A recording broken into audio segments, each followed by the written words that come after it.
Di mana letak keadilan Allah? Kalau ada orang beriman berbuat maksiat saat di dunia, kok bisa masuk surga saat di akhirat? Sementara ada orang tidak beriman, amal baiknya kelihatan banyak di dunia, bantu orang, gak pernah mabuk, gak pernah bunuh orang, gak pernah macam-macam, suka bantu, suka nyumbang, suka macam-macam. Tapi dia gak beriman, kok bisa masuk neraka? Di mana keadilan Allah? Halo? Pernah dengar pertanyaan ini? Itu pertanyaan itu kalau muncul sekarang itu sebetulnya pertanyaan yang telat. 15 abad yang lalu sudah ada pertanyaan serupa. Jadi kalau ada yang bertanya seperti itu, terima kasih Bu, Pak, pertanyaan bagus sekali. Itu di antara sekian pertanyaan Anda yang paling bagus untuk saat ini. Cuman memang agak telat pertanyaan ini. 15 abad yang lalu sudah ada yang bertanya seperti Bapak dan Ibu. Nah, siapa yang bertanya itu? Sayyidah Aisyah Ummul Mukminin radhiyallahu taala anha bertanya kepada Nabi, ya Rasulullah, itu si fulan belum beriman tapi amal baiknya kelihatan banyak banget, suka bantu, suka nyumbang, suka ini, suka itu, nanti di akhirat masuk surga enggak? Anda tahu, begitu pertanyaan itu muncul, yang turun langsung surah dengan namanya Al-Furqan, ayat yang ke-23. Tuh. Ya, kalau Anda nggak belajar nih isi-isi di Quran, kadang-kadang tuh logika semacam ini kalau iman kita lemah itu bisa langsung jatuh seketika. Dan ketika jatuh pada titik nol itu mudah diarahkan kemanapun. Banyak orang di brainwash kemudian jadi pindah kemana aja. Bahkan nanti bisa keras, bisa kasar, bisa tembak orang, bunuh orang, kerjain ini, kerjain itu. Yang tadinya baik tiba-tiba bisa jadi bermusuhan, bisa jadi macam-macam. Itu hati-hati. Wa qadimna ila ma amilu min amalin faja'alnahu haba'an manthura. Quran surah ke-25 ayat 23. Dilihat sini. Saya berikan dulu petanya, gambaran singkatnya. Kita tinggal di mana sekarang? Di bumi. Oh. Kenapa? Oh, ya sudah.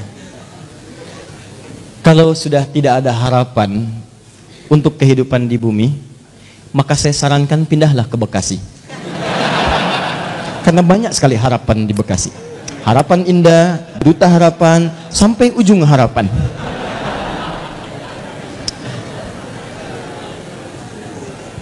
Sudah. Di bumi ini sifatnya sementara atau sementerus abadi? Karena itu sifatnya disebut dengan dunia namanya. Ad-dunya. Dunia itu bukan tempatnya, dunia itu sifatnya. Dunia. Di tempatnya ardun, tempat yang dipijak. Kita terjemahkan karena kita memijak bumi, maka terjemahkan dengan bumi. Sifatnya disebut dengan dunia dari kata dana yadnu dunuan wa dunyaan. Dana yadnu dunuan wa dunyaan. Artinya bisa berarti sesuatu yang dekat dan singkat. Sangat singkat. Dekat, singkat. Wadanal jannataini, dan nanti saat masuk surga Anda bisa mendapatkan semua kenikmatan dekat sekali. Pengen anggur sambil bertelekan, petik. Pengen pisang, ambil. Pengen apel, ambil. Nggak susah, enak nikmat. Wadanal jannataini dan. Baik. Dunia itu sifat dari kata dana, mengambil makna yang kedua, sesuatu yang singkat. Kenapa kehidupan di bumi disebut dengan dunia? Ingin menunjukkan bahwa semua yang kita jalani rasanya teramat singkat, masanya begitu dekat. Kayaknya baru kemarin kita ketemu, ya iya, sudah punya cucu 5. Kayaknya baru kemarin kita ketemu, ya iya, sekarang sudah ketemu lagi sekarang. Kayaknya baru tadi pagi kita merencanakan taklim, hari ini sudah ada di sini. Kayaknya teman-teman sekalian, dan terasa begitu singkat. Singkat, kayaknya baru ini, kayaknya baru itu, dan semua sudah berlalu cukup sekian lama. Di kehidupan di bumi itu semuanya singkat, karena itu disebut dengan dunia sifatnya. Jelas di sini? Walaupun bahasa Al-Qur'annya disebut dengan ardun, tempatnya. Ardun itu setiap tempat yang dipijak.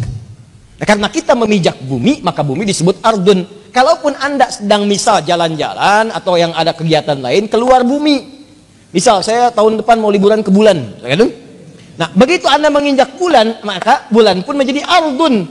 Ardun, bulannya bahasa Arabnya komarun. Komar itu bulan, badrun itu purnama. Cuma ketika Anda keluar dari bumi memijak bulan dan menetap misalnya dalam beberapa waktu di situ, maka ketika Anda pijak itu menjadi ardun bagi Anda. Kalau sudah jadi ardun, maka tetap berlaku hukum zikir kepada Allah Subhanahu wa taala. Inna fi khalqis samawati wal ard wa ikhtilafil laili wan la ayatil liulil. Siapa ulul albab itu? Alladzina yadhkuru qiyaman wa qu'udan wa 'ala.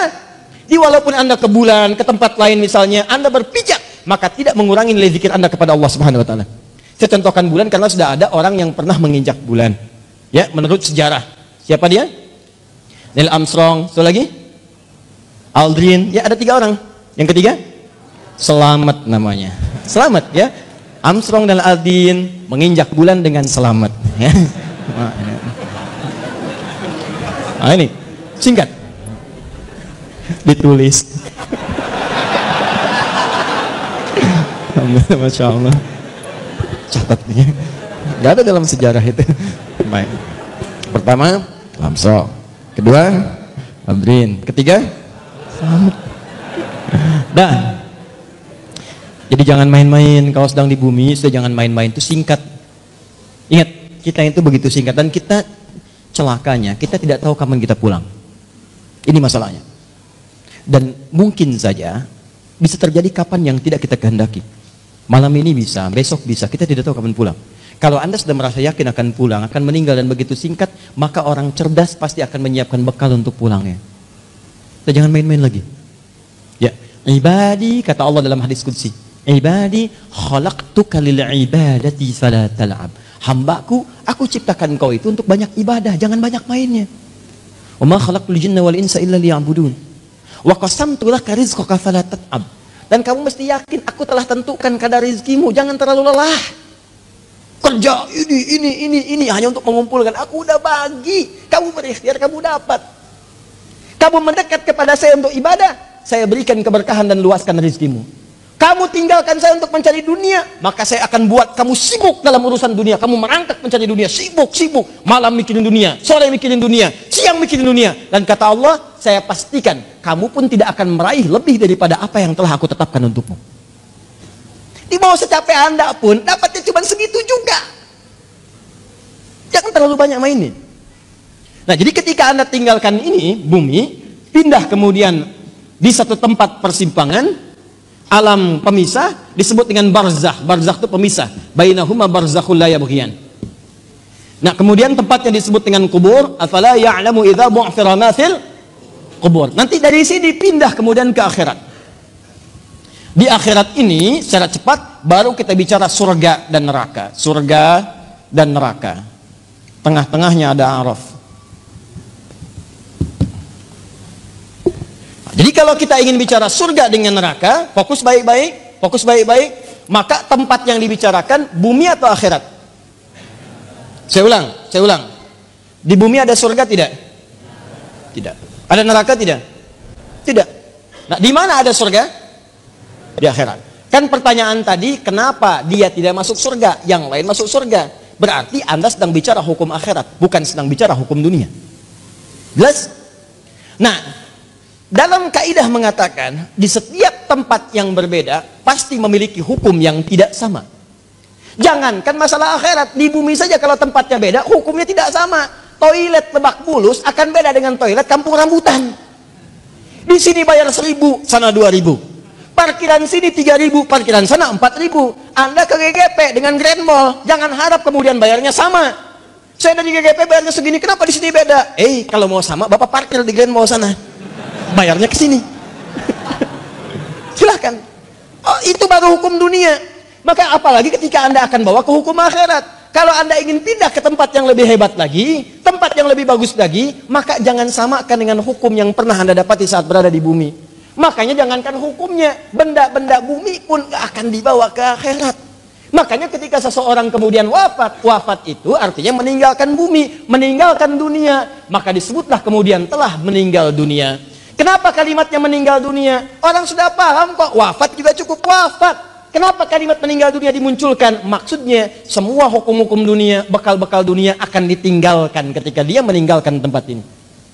Ayo, antum yang kumpulkan uang yang banyak, antum kumpulkan handphone yang banyak, yang paling canggih, kumpulkan mobil yang paling hebat, luaskan rumah antum, silahkan. Cuman saya kasih tahu dari sekarang, begitu antum meninggalkan dunia, antum akan meninggalkan semua yang antum banggakan itu. Nggak usah takut. Kalau anda disebut oleh sementara orang, kamu nggak kaya, nggak apa-apa, cukup hidup. Toh orang kaya juga kalau meninggal nggak akan dibawa kekayaannya. Silahkan cek gelarnya sama, tinggalnya sama dalam tanah. Nggak percaya silahkan, dia meninggal, antum meninggal, sama aja. Nggak ada orang dikuburkan dengan mobilnya, dikuburkan dengan handphonenya, dengan rumahnya, dengan kebanggaannya, nggak ada. Kenapa? Karena yang dibawa ketika dia pulang ke tempat lain bukan bekal dunianya. Ini habis, tinggal. Apa yang dibawa ke akhirat? Yang dibawa itu bekal amal akhirat, bukan dunia. Jadi tidak adil kalau ada orang ke akhirat bawa bekal dunia, itu nggak adil. Yang adil itu siapkan bekal akhirat. Begitu kamu ingin ke sana, bawa bekal itu. Jelas? Nah sekarang persoalannya, apa bekal akhirat itu? Bekal akhirat itu cuma dua. Kalau ingin masuk surga, dua bekalnya. Satu iman, kedua amal soleh. Iman plus amal soleh. Gini caranya. Saya ulang. Satu iman, dua apa? Amal soleh. Buka Quran surah kedua Al-Baqarah ayat 25, paling kanan sebelah atas. Wabasyiril ladzina amanu, iman, wa amilus solihati, amal soleh, anna lahum jannatin tajri min tahtihal anhar. Maka orang yang punya iman dan membuktikan imannya dengan amal soleh itu, kami akan jamin muaranya dengan surga, dengan segala keindahannya. Sungai-sungai mengalir di bawahnya dengan segala ragam dan jenisnya. Ada air susu, ada macam-macam, ada madu dan sebagainya. Maka kalau anda ingin masuk ke surga, bekalnya cuma dua. Satu apa? Iman. Kedua apa? Amal soleh. Ini bekalnya. Pertama iman, diberikan bekal semua. Semua yang lahir itu membawa iman dalam dirinya. Cuman yang merubah itu lingkungannya. Kullu mauludin yuladu 'alal fitrah. Semua yang lahir dari rahim manusia manapun membawa fitrah. Fitrah diantaranya apa? Keimanan. Dari mana taunya? Buka Quran surah 30 ayat 30. Fa'aqim wajhaka lid-dini hanifa. Hadapkan dirimu kepada din yang sesungguhnya, yang lurus, yang benar. Apa itu din? Islam. Tahu dari mana? Quran surah ketiga ayat 19. Inna dina 'indallahil Islam. Teruskan ayat yang tadi. Fa'aqim wajhaka lid-dini hanifa. Din Islam. Fitratallahi allati fataran nasa 'alaiha. Itulah fitrah yang Allah berikan pada setiap manusia. Dia orang itu semua lahir ada fitrah, fitrahnya itu beriman. Cuman sayang kata Nabi, kullu mauludin yuladu 'alal fitrah fa abawahu yuhawwidanihi aw yunassiranihi aw yumajjisani. Maka lingkungan abawa itu bukan cuma orang tua. Kadang orang tuanya muslim, disekolahkan di tempat yang bukan islami, terbawa, pindah keyakinan, iman hilang. Itu jadi masalah. Gaul di tempat orang yang tidak beriman, ke bawah, ngobrol, diskusi, ke bawah, pindah, hilang keimanan. Itu bekal iman tidak ada, tinggal amal soleh. Apa bentuknya amal soleh? Nih, banyak. Setiap kegiatan kita berpeluang jadi amal soleh kalau dilakukan dengan iman. Contoh, mau duduk? Bismillah.